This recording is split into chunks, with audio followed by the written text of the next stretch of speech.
விவரங்களுக்காக ஹேமராகேஷ். இன்று சென்னையில் சமீப ஆண்டு காலமாக இருசக்கர வாகனத்தின் பெருக்கத்தினால் சாலையில் போக்குவரத்து அதிகமாக காணப்படுகிறது. அதே நேரத்தில் போக்குவரத்து நெரிசலை குறைப்பதற்காக பல்வேறு இடங்களில் மேம்பாலங்கள் கட்டும் பணி தொடர்ந்து நடைபெற்று வருகிறது. இதில் பல இடங்களில் மேம்பாலங்கள் கட்டி முடிக்கப்பட்டாலும் கூட சில இடங்களில் பாதியிலேயே கட்டி முடிக்கப்படாமல் மேம்பாலங்கள் ஆங்காங்கே நிலை கொண்டிருக்கின்றன. இந்த மேம்பாலங்களை அமைப்பதற்கு காரணமே சென்னையில் போக்குவரத்து நெரிசலை குறைக்க வேண்டும் என்கின்ற ஒரு காரணத்திற்காக தான்.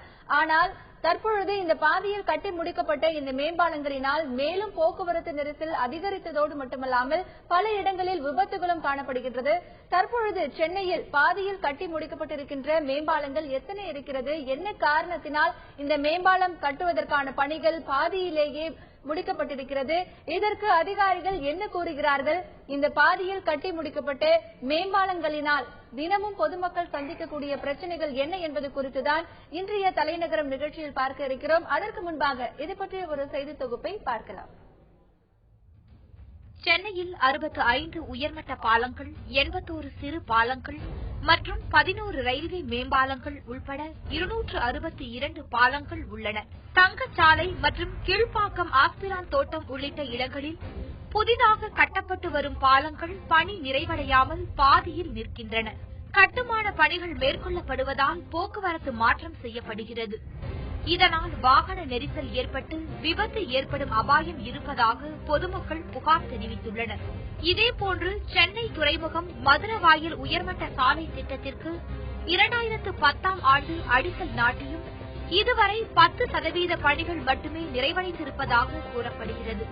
இதனால் திட்ட மதிப்பீட்டை விட கூடுதல் செலவு செய்ய வேண்டிய நிலை ஏற்பட்டுள்ளது. இந்த திட்டம் குறிப்பிட்ட காலத்தில் முடிக்கப்படாததால் சுமார் 6000 கோடி ரூபாய் மதிப்பீட்டிலான மற்ற திட்டங்கள் முடங்க வாய்ப்புள்ளது. இதனிடையே சைதாப்பேட்டை மறைமலையடிகள் பாலம் மற்றும் அடையாறு திருவிக பாலம் ஆகியவை கட்டப்பட்டு 40 ஆண்டுகள் ஆனதால் அவை பழுதடைந்துள்ளன. இதனால் மேற்பூச்சு சேதமடைந்து கம்பிகள் வெளியே தெரிகின்றன. இதை சரி செய்தும் பாலங்களின் தூண்களுக்கு வலுவூட்டியும் புதுப்பிக்க வேண்டும் என்பது பொதுமக்களின் கோரிக்கையாக உள்ளது. சென்னையில் மட்டும் 262 பாலங்கள் இருக்கின்றன. இதில் சென்னையின் பல இடங்களில் பாலங்களை கட்டுவதற்கான பணிகள் பாதியிலேயே இருக்கிறது. இதனால் திட்ட மதிப்பீட்டை விட கூடுதலாக செலவு செய்யும் பணி இருக்கிறது. இதற்கு அதிகாரிகள் என்ன கூறுகிறார்கள், என்ன காரணத்திற்காக இந்த பணிகள் தற்பொழுது நடைபெறாமல் இருக்கிறது என்பது குறித்து கள தகவல்களை தர காத்திருக்கிறார் எமது செய்தியாளர் ராமச்சந்திரனிடம் கூடுதல் தகவல்களை கேட்கலாம். வணக்கம் ராமச்சந்திரன். இப்ப சென்னை பகுதியில மட்டும் பாலங்கள் கட்டும் பணி ஆரம்பிக்கப்பட்டு பாதியிலேயே பல இடங்களில் பாலங்கள் அப்படியே நிற்கிறது. இந்த மாதிரி எத்தனை பாலங்கள் சென்னையில் கட்டி முடிக்கப்படாமல் இருக்கிறது? பாலங்கள் என்பது ஒரு நகரத்தினுடைய மிக முக்கியமானது, அதாவது முதுகெலும்பாக காணப்படுகிறது.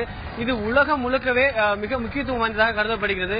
குறிப்பாக பாலத்தின் மூலமாக போக்குவரத்து நெரிசல் மட்டுமின்றி ஒரு மாநகரோட பொருளாதார வளர்ச்சி மற்றும் தொழில்துறையும் அதிக அளவில் பயனடைய வாய்ப்புள்ளது.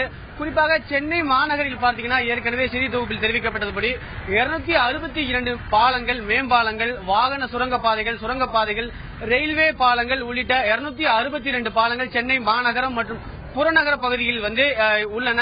இந்த பாலத்தில் பாத்தீங்கன்னா கடந்த ஆட்சியில் பாத்தீங்கன்னா 10க்கும் மேற்பட்ட பாலங்கள் கட்டப்பட்டது.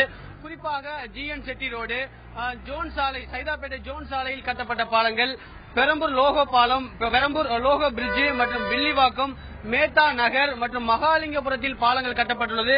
அதே போல உஸ்மான் சாலை, நந்தனத்தில் உள்ள மூப்பனார் சாலை, இந்திரா நகர், அதாவது அடையார் பக்கத்தில் இருக்கக்கூடிய இந்திரா நகரில் ஒரு சிறிய பாலம் உள்ளிட்ட 10க்கும் மேற்பட்ட பாலங்கள் கட்டப்பட்டது. அது மட்டுமல்லாமல் 12க்கும் மேற்பட்ட பாலங்கள் கட்டுவதற்கு அடிக்கல் நாட்டப்பட்டது.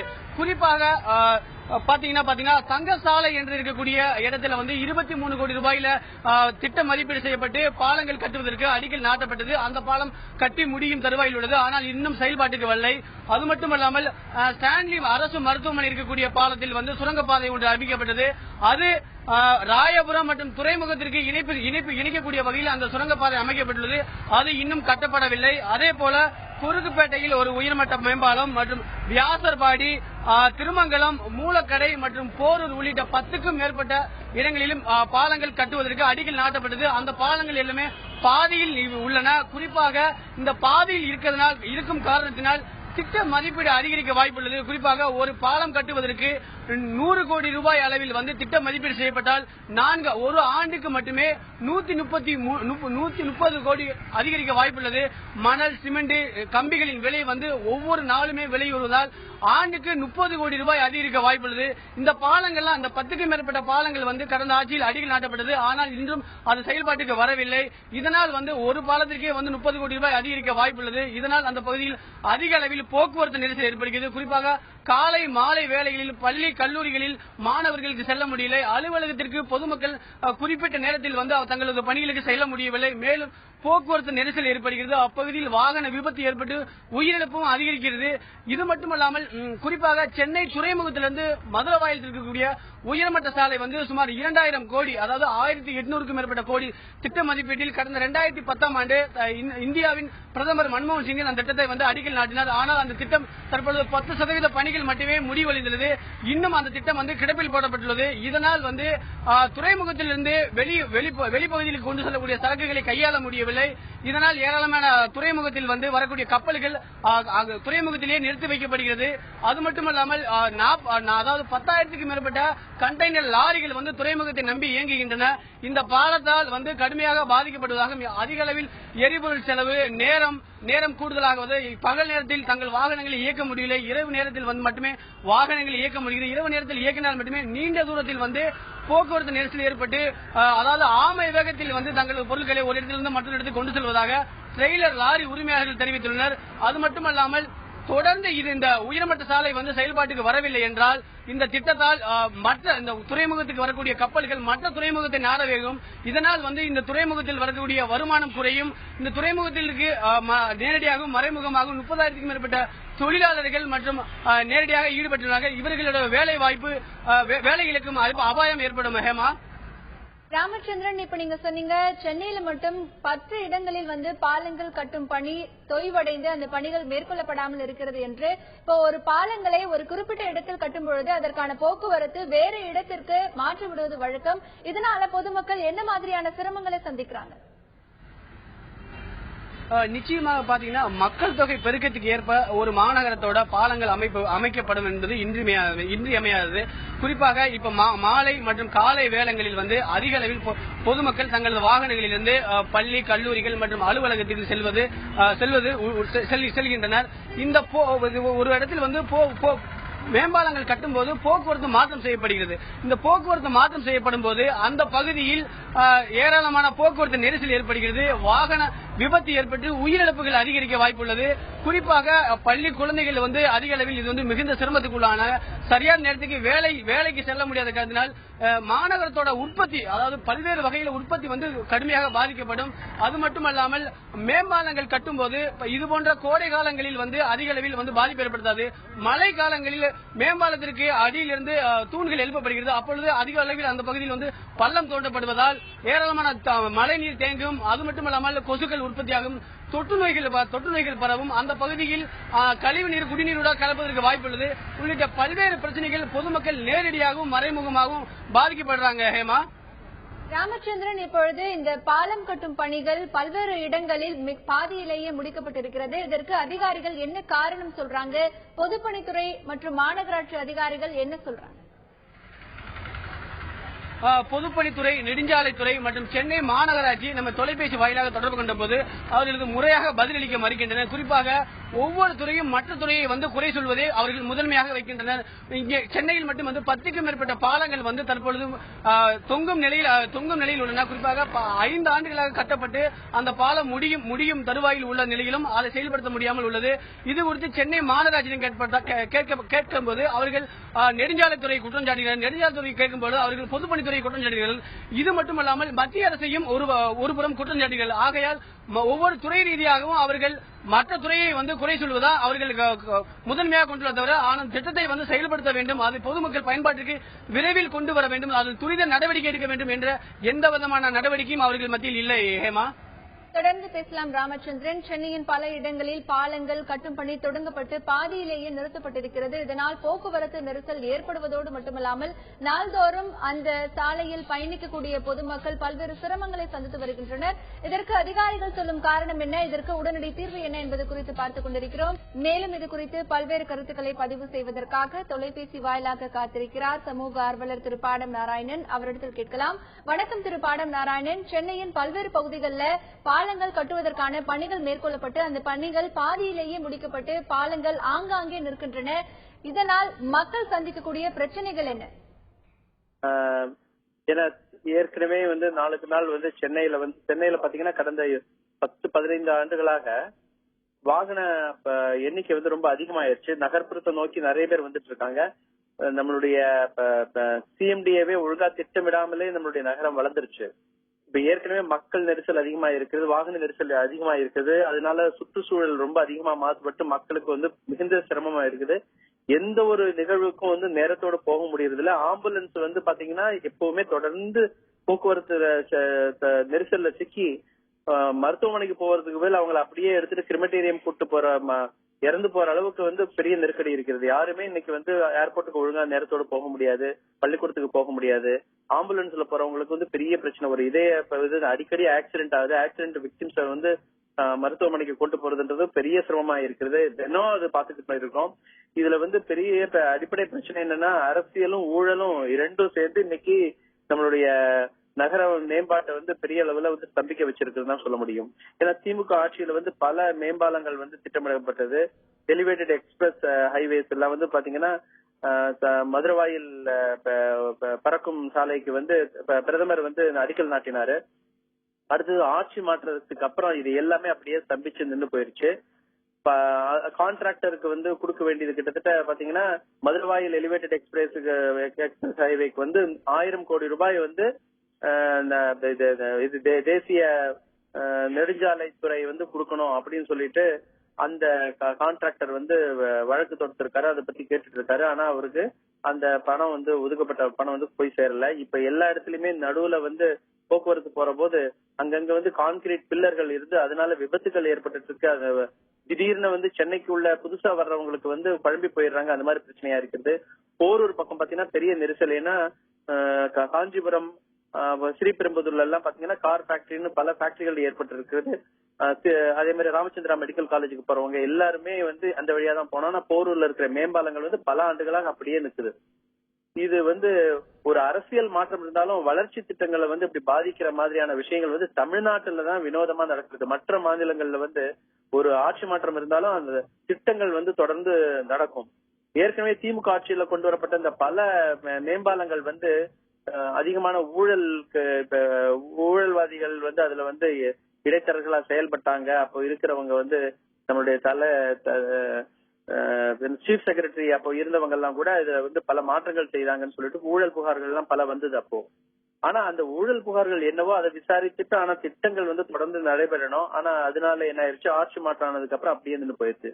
ஒரு பக்கம் கான்ட்ராக்டர் என்ன ஆகுதுன்னா ஒரு கட்சி ஆட்சியில இருக்கிற போது அவங்களுக்கு இப்ப 20 விழுக்காடு 30 விழுக்காடு வரையும் லஞ்சம் கொடுக்க வேண்டிய ஒரு நடைமுறை பாக்குறோம். அப்புறம் ஆட்சி மாற்றம் நடந்ததுக்கு அப்புறம் இந்த ஆட்சியாளர்களும் லஞ்சம் கேட்கறாங்க. அப்ப ரெண்டு இடத்துலயும் கொடுக்க முடியாதவங்க சாதாரண சாலை பணி. தகவல்களுக்கு நன்றி. தகவல்களுக்கு நன்றி திரு பாடம் நாராயணன். தற்பொழுது சென்னையில் கட்டி முடிக்கப்படாத பாலங்கள் குறித்தும் அதற்கு அதிகாரிகள் என்ன கூறுகிறார்கள், இதற்கு பொதுமக்கள் சந்திக்கக்கூடிய பிரச்சனைகள் என்ன என்பது குறித்து பார்த்து வருகிறோம். தற்பொழுது களத்தில் இருக்கும் எமது செய்தியாளர் ராமச்சந்திரனிடம் பேசலாம். ராமச்சந்திரன், இப்போ உங்களிடத்துல பல பேர் இருக்காங்க, அவங்க கிட்ட கேளுங்க என்ன காரணம் சொல்றாங்க அதிகாரிகள். ஏன்னா கடந்த பல வருடங்களாக அந்த பாலங்கள் கட்டி முடிக்கப்படாமல் பாதியிலேயே அந்த நிலையிலேயே இருக்கிறது. என்ன பிரச்சனைகள் அவங்க சந்திக்கிறாங்க, அதிகாரிகள் என்ன அவங்க கிட்ட சொல்லியிருக்காங்க? நிச்சயமா ஹேமா, இப்ப நேரடியா அவங்ககிட்ட கேட்போம். வணக்கம் சார். இப்ப வட சென்னையை பொறுத்த வரைக்கும் எந்த பெரிய திட்டங்கள் எதுவுமே வர கிடையாது. தென் சென்னை கொடுக்க முக்கியத்துவம் வட சென்னை கிடையாது. ஒரு சில திட்டங்கள் அதை மீறி வரும்போது அந்த திட்டங்களும் தற்போது கிடப்பில் இருக்குது. இப்ப நம்ம நிக்கக்கூடிய பகுதி பாத்தீங்கன்னா வியாசர்பாடியில ஒரு மேம்பாலம் கட்டி 4 வருஷமா அடிக்கல் நாட்டி கட்டப்பட்டிருக்குது. ஆனா அந்த திட்டம் செயல்பாட்டுக்கு வரல. என்ன காரணம்? இதனால நீங்க என்ன மாதிரியான பிரச்சனைகளை நேரடியா சந்திக்கிறீங்க? இது வட சென்னை மாவட்டத்தில் இந்த மேம்பாலம் 35 வருஷமா நாங்க கோரிக்கை வச்சிருந்தோம். கடந்த ஆட்சியில இந்த திமுக ஆட்சியில அடிக்கல் நாட்டினாங்க. கடந்த ஆட்சியில் திமுக அடிக்கல் நாட்டினாங்க. அதுக்கப்புறமா ஆட்சி மாற்றம் இந்த மேம்பாலம் வந்து ஆம வேகத்துல ரொம்ப ஸ்லோவா நடக்குது. இதனால ஸ்கூல் படிக்கிற பசங்களுக்கும் பொதுமக்களுக்கும் வேலைக்கு போற பொதுமக்களுக்கும் எல்லாத்தையுமே டோட்டலாக இது வந்து டிராபிக் ஜாம் ஏற்படுத்துது இந்த மேம்பாலம். ஏன்னா பாத்தீங்கன்னா வடசென்னை மாவட்டத்தில் வந்து இந்த மேம்பாலத்தை வந்து டோட்டலாவே அரசியல்வாதிகளும் அரசு அதிகாரிகளும் புறக்கணிக்கிறாங்க. ஏன்னு கேட்டீங்கன்னா எல்லாமே தாழ்த்தப்பட்ட மக்கள் இந்த வேசரப்படி ஏரியா பகுதியில் வாழ்ந்துக்கிறாங்க. இல்லாதப்பட்ட மக்களும் ஒடுக்கப்பட்ட மக்களும் தாழ்த்தப்பட்ட மக்களும் சிறுபான்மை மக்கள் தான் ஃபுல்லா வேசரப்படி பகுதியில் வாழ்ந்துக்கிறாங்க. ஏன்னா வேசரப்படி அப்பத்துல இருந்தே ஆண்டாண்டு காலமா இல்ல. இப்ப இந்த மேம்பாலம் வந்து விரைவாக கட்டணும்னு சொல்லி நீங்க ஏதாவது அரசு அதிகாரிகள் சந்திச்சீங்களா? உங்க சட்டமன்ற உறுப்பினர் தலைமையில ஏதாவது ஆர்ப்பாட்டம் ஏதாவது முன்னிலைப்படுத்தினீங்களா? வேசரப்படி பொதுமக்கள் சார்பாக நிறைய ஆர்ப்பாட்டம் பண்ணிருக்கோம். கடந்த வருஷத்துல இந்த பெரம்பூர் பகுதி சட்டமன்ற உறுப்பினர் கம்யூனிஸ்ட் கட்சியில் இருக்கிறது சவுந்தரராஜன் அவர்கள் தலைமையில இந்த மேம்பாலம் கவன ஈர்ப்பு ஆர்ப்பாட்டமா நாங்க வந்து போன மாசம் 12ஆம் மாசம் நடத்தின போன வருஷத்துல. அதுக்கப்புறமா தான் ரயில்வே நிர்வாகம் மேல கிராசிங் லெவலுக்கு அனுமதி கொடுத்தாங்க. அதுக்கப்புறம் திருப்பி ஆம வேகத்துல இந்த மேம்பாலம் நடைபெற்றுக் கொண்டிருக்கிறது. இப்ப ஹேமா, நீங்க அங்க இருக்கக்கூடிய பகுதிவாசிகள் தெரிவித்த கருத்துக்கள் நேரடியா பாத்தீங்க. ஏற்கனவே வந்து 4 ஆண்டுகளாக கட்டப்பட்டு இந்த திட்டம் செயல்படுத்த முடியாம இன்னும் இருக்குது. இதுக்கு சம்பந்தமா நாங்க வந்து எங்க தொகுதி சட்டமன்ற உறுப்பினர் தலைமையில ஒரு ஆர்ப்பாட்டம் வந்து பண்ணோம். ஆனாலும் இன்னும் திட்டம் வந்து செயல்பாட்டுக்கு வரல அப்படிங்கிறாங்க. அது மட்டும் இல்லாமல் நம்மிடம் வந்து ஒரு ஆட்டோ ஓட்டுநர் இருக்கிற அவரிடம் கேட்போம். நீங்க ஆட்டோ ஓட்டுநர் இருக்கீங்க, சொல்லுங்க, ஏதாவது இந்த திட்டம் வந்து எவ்வளவு நாளா இருக்குதுங்க? 4 வருஷத்துக்கு மேல ஆயிடுச்சு. உங்களுக்கு என்ன மாதிரியான பிரச்சனை இருக்குது? ஏற்கனவே வந்து சென்னையில வந்து மெட்ரோ ரயில் திட்டத்தால வந்து ஏற்கனவே வந்து ஒரு பகுதியிலிருந்து மற்ற பகுதிக்கு போகும்போது சுற்றி போகக்கூடிய ஒரு நிலைமையில் இருக்குது. இப்ப இது போன்ற மேம்பாலங்கள் வந்து பாதியில் நிக்கிறதுனால நீங்க எந்த மாதிரியான பிரச்சனை சந்திக்கிறீங்க? வாடிக்கையாளருக்கு உங்களுக்கு என்ன மாதிரியான பிரச்சனை நேரிடுது? வாடிக்கையாளருக்கு எங்களுக்கு தினிக்க சண்டை நடக்குது. 2 கிலோமீட்டர் 3 கிலோமீட்டர் நாங்க சுத்திக்கின்னு வர வேண்டியதா இருக்குது. அதனால மீட்டர் போட்டு ஓட்டுன்னு வர சொல்றாங்க. ஸ்கூல் வந்து ஃபுல்லு பக்கத்திலே இருக்கிறதுனால எங்களால டிராபிக்க கடந்து போக முடியல. பசங்களை வேலைக்கு அந்த டைமுக்கு ஏத்த மாதிரி இட்டு போய் எங்களால விடவும் முடியல. இந்த பிரிட்ஜி வேலை நடந்துச்சுன்னா பொதுமக்களுக்கு கொஞ்சம் பிரச்சனைகள் தீரும். அதனால இந்த பிரிட்ஜியால எவ்வளவு மக்கள் வந்து பாதிக்கப்படுறாங்க. ஸ்கூல் பசங்க கரெக்ட் டைமுக்கு போக முடியல. இப்ப இன்னொரு ஆட்டோ ஓட்ட நம்ம இருக்கிற அவர்கிட்ட கேட்போம். நீங்க சொல்லுங்க, நீங்க என்ன மாதிரியான பிரச்சனை வந்து நேரடியா சந்திக்கிறீங்க? அதாவது இந்த பகுதி வேசார்பாடி வடசென்னை பகுதியில வந்து மினிஸ்டர் கூட இந்த ரூட் தான் போறாரு. 4 வருஷம்ன்றதுல 35 வருஷம் கோரிக்கை இந்த பிரிட்ஜ் வந்து அப்படியே தான் பாய்ஞ்சு கிடைக்குது. ஒரு ரொம்ப மழை காலம் வந்தா தண்ணிகள் தேங்கி ஆட்டோகள் எல்லாம் வேற வழியில விபத்து வந்து அடிக்கடிக்கு விபத்து ஆகுது. ராமலிங்க கோயிலாண்ட வந்து இந்த பிரிட்ஜ் கட்டாதனால போன மாசத்துல ஒரே வாரத்துல 4 பேர் விபத்துல இறந்தாங்க. இப்ப நம்ம ஒரு பள்ளி மாணவன் இருக்கான், அவனை கேட்போம். நீங்க வந்து இந்த மாதிரியான மேம்பாலங்களால என்ன மாதிரியான பிரச்சனை சந்திக்கிறீங்க? காலையில வந்து அவசரமா கிளம்பக்கூடிய சூழ்நிலை இருக்குதா? சரியான நேரத்துல வந்து வகுப்பறைக்கு உங்களால வர முடியுதா? இல்ல சார், எங்களால சரியா கூட வர முடியல. இந்த மேம்பாலம் கட்டுறதுனால எங்களுக்கு வந்து ரொம்ப கஷ்டமா இருக்குது. அதெல்லாம் எங்களுக்கு வந்து சீக்கிரமா கட்டணும். அப்புறம் வந்து நாங்க வந்து சீக்கிரமா வரவே முடியல. பொதுமக்களும் எல்லாருமே ரொம்ப கஷ்டத்துல இருக்கிறாங்க. நீங்க என்ன சந்திக்கிறீங்க? தேர்வு எழுத சரியான நேரத்துக்கு தேர்வு எழுத முடியுதா? வகுப்பு வர முடியுதா? பள்ளிக்கூடத்துல வந்து தலைமை ஆசிரியர் உங்ககிட்ட என்ன மாதிரி நடந்துக்கிறாங்க? சார், நாங்க வந்து இந்த மேம்பாலம் கட்டுறதால நாங்க வந்து லேட்டா வேற வரோம். அதெல்லாம் நாங்க சீக்கிரமா கட்டினாங்கன்னா நாங்க வந்து சீக்கிரமா ஸ்கூலுக்கு வருவோம். ஓகே, இப்ப ஒரு பள்ளி மாணவன் தெரிவித்த கருத்துக்கள் நேரடியா கேட்டீங்க கேமா. தொடர்ந்து பேசலாம் ராமச்சந்திரன். சென்னையின் பல இடங்களில் பாலங்கள் கட்டப்பட்டு பாதியிலேயே பணிகள் தொய்ந்து நிற்கிறது. இதற்கு என்ன காரணம் என்பது குறித்து முன்னாள் பொதுப்பணித்துறை அதிகாரி திரு பாலுசாமி நம்மிடையே தொலைபேசி வாயிலாக இருக்கிறார். அவரிடத்தில் கூடுதல் விவரங்களை கேட்கலாம். வணக்கம் திரு பாலுசாமி. சென்னையின் பல்வேறு இடங்களில் பாலங்கள் கட்டும் பணிகள் தொடங்கப்பட்டு பாதியிலேயே நிற்கிறது. இதற்கு என்ன காரணம்? என்ன மாதிரியான நடைமுறை சிக்கல்கள் இதில் இருக்கிறது? வணக்கம்மா. இதுல மெயின் ரீசனே வந்து இது அக்விசிஷன் ஆஃப் லேண்ட்ல தான் ப்ராப்ளம். அதுல அக்விசிஷன் ஆஃப் லேண்ட்ல லேட்டா வர்றதுனாலதான் பெரம்பூர் இது இப்பதான் முடிச்சு அதை ஓபன் பண்ணிருக்காங்க. இந்த இது இருக்கு பாருங்க, அண்ணா ஆர்ச்சி பக்கத்துல இருக்கிற இது, அது வந்து சம் டெக்னிக்கல் ப்ராப்ளத்துல அதுவும் டிலே ஆயிடுச்சு. அது வந்து முதல்ல வந்து அலைன்மெண்ட் இருக்கிற ஆர்ச்சை தூக்கிட்டு போடுறதா இருந்தாங்க. ஆர்ச்சி எடுக்கும் போது அதுக்கு எம்ஜிஆர் பண்ணதுங்கிறது தெரிஞ்சு சிஎம் வந்து நிறுத்தி வச்சாங்க. அதனால டைவர்ட் பண்ணி வேற விதத்துல போடுறாங்க அந்த ஆர்ச் அப்படியே விட்டுட்டு. அதனால காலதாமதம். சில இடத்துல வந்து கான்ட்ராக்டர்ஸ் போட்டி ஆயிடுற ஸ்டேஜ்ல வந்துருக்கு. இப்ப மெட்ரோ இதுல வந்து எடுத்துக்கிட்டீங்கன்னா மெட்ரோ ரயில்ல 2-3 இடத்துல ஸ்டேஷன் இந்த ஆலந்தூர் அதில் இருக்கிற 5 ஸ்டேஷன் கட்டுறது ஒரு சிசிஎல் அப்படிங்கிற ஒரு கம்பெனி கொடுத்தாங்க. அந்த கம்பெனி போட்டி ஆகிற ஸ்டேஜ்ல வந்தோடனே அந்த 4-5 இது ஸ்டேஷனும் முடங்கி கிடக்குது. அதனால அந்த ஏரியாவில் இருக்கிற மெட்ரோ சிஸ்டத்தினுடைய இது டிலே ஆகிட்டு இருக்கு. இப்படி சிலையெல்லாம் முக்கியமா கான்ட்ராக்டனுடைய தவறு, அது அலைன்மெண்ட்ல ஏற்படக்கூடிய சிக்கல், அப்புறம் வந்து இது லேண்ட் எக்ஸஸ்ல வரக்கூடிய ப்ராப்ளம், இதுகெல்லாம் சேர்ந்துதான் டிலே ஆகிறதுக்கு காரணம். திரு பாலுசாமி, இப்போ நீங்க பல காரணங்கள் சொன்னீங்க. இதற்கு உடனடி தீர்வு என்ன? ஏன்னா பல இடங்கள்ல வந்து போக்குவரத்து நெரிசலை குறைப்பதற்காக தான் பாலம் வந்து அமைக்கப்பட்டது. ஆனா அந்த பணிகள் பாதியிலே நிற்கிறதுனால போக்குவரத்து நெரிசல் இன்னும் அதிகமா தான் இருக்கு. இதற்கு உடனடி தீர்வு தான் என்ன? இதுல உடனடி தீர்வு நீங்க நம்ம சொல்ற மாதிரி ஒண்ணு நிறைய நிக்கலமா, 2-3 இடத்துல நிக்குது. மீதி எல்லாம் பாருங்க, பிளைஓவர்லாம் அருமையா அல்ல. கார்பரேஷன் கட்டதெல்லாம் அவங்களுக்கு வந்து இந்த ஹைவேஸ்ல கட்டறதுல கொஞ்சம் டிலே ஆகும். ஏன்னா அவங்க வந்து கவர்மெண்ட் வரைக்கும் போயிட்டு வர வேண்டியிருக்கு. சில இந்த டெண்டர் அப்ரூவல் வாங்குறதுல கொஞ்சம் காலதாமதம். ஆனா கார்பரேஷன்ல கிட்டத்தட்ட 12-13 பிளைஓவர் கட்டிருக்காங்க. யாரு கார்ல கட்டினாங்க அதெல்லாம் நம்ம பிரச்சனைக்கு வரல. ஆனா அழகா கட்டாங்க. டேர்ன் கீ சிஸ்டத்துல போட்டு டெண்டரை வச்சு யார் லோயஸ்டா போட்டாங்களோ அவங்கள வச்சு பெரிய பெரிய கம்பெனி கொடுத்து அழகா எல்என்டி அந்த காமி இண்டியா இவங்க எடுத்து ரொம்ப பிரமாதமா செய்தாங்க. நோ டைம் பாத்தீங்கன்னா ஒரு ஒரு ஒரு ஒரு மாசம் அந்த ஏரியால போயிட்டு அந்த பக்கத்துல போகாம அடுத்து போனா தான் அந்த இடத்துல ஒரு பெரிய ஸ்ட்ரக்சர் இருக்கும். நல்லா செய்தாங்க. ஆனா இப்படி முடங்கி கிடக்குறதுங்கிறது ஒரு குறிப்பிட்ட 4-2-3 தான், மற்றபடி எங்கேயுமே இல்ல. முதல்ல இது வந்து பெரம்பூர்ல ப்ராப்ளம் இருந்தது. அப்புறம் இப்ப அண்ணா அது முடிஞ்சு போச்சு. அண்ணா ஆர்சிக்கு பக்கத்துல அந்த பிளைஓவர் அதுக்கு கொஞ்சம் ப்ராப்ளம் இருந்தது. அதே போல வந்து மின்ட் இருக்கிறதுலயும் இந்த லேட்டக்ஷன் அதுவும் கொஞ்சம் டிலே ஆயிட்டு இருக்குது. இப்ப அந்த இது ரெங்கராஜபுரத்துல இருக்கிறது முடிஞ்சு போச்சு. அதுல ப்ராப்ளம் வந்து அதுவும் லேண்ட் தான் ப்ராப்ளம் வந்தது.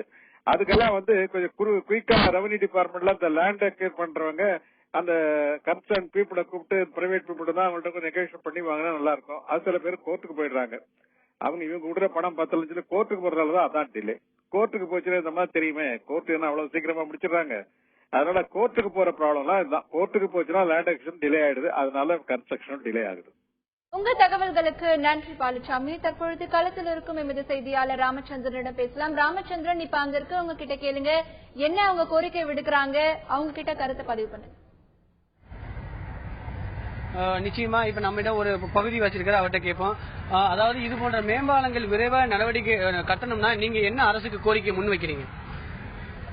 பொதுவாக நாம இப்ப பொதுவாக எடுத்துக்கின்னு வச்சுக்கோங்க, அமெரிக்கால கரண்ட் வரலன்னு வச்சுங்களேன், அந்த ஊர் பிரசிடென்டே போய் இறங்கி வேலை செய்யறாரு. ஏன்னா அந்த மாதிரி நடக்குது. அதே ஒரு இந்தியாவில மட்டும் கரண்ட் வரலன்னா ஒண்ணுமே கேட்க மாட்டேன். பக்கத்து வீட்டு கதவு தட்டுறான், சார் உங்களுக்கு கரண்ட் போயிச்சா, அப்பா வீட்டுல இவனும் உட்காந்து விசிறான். அந்த மாதிரி எல்லாருமே இருக்காதீங்க. ஏன்னா எல்லாமே அரசு அரசு அரசு அரசு வேலை வாய்ப்புல இருக்கிறவங்க எல்லாருமே படிச்சவங்க, நல்ல தொழில், நல்ல அரசு கோரிக்கைக்கு இதான் சொல்றது. எல்லாருமே நம்மளுடைய வேலை இது கிடையாது, என்னுடைய வேலை இது கிடையாது, இது என்னுடைய மாவட்டம் இல்ல, உங்களுடைய மாவட்டம் இல்ல.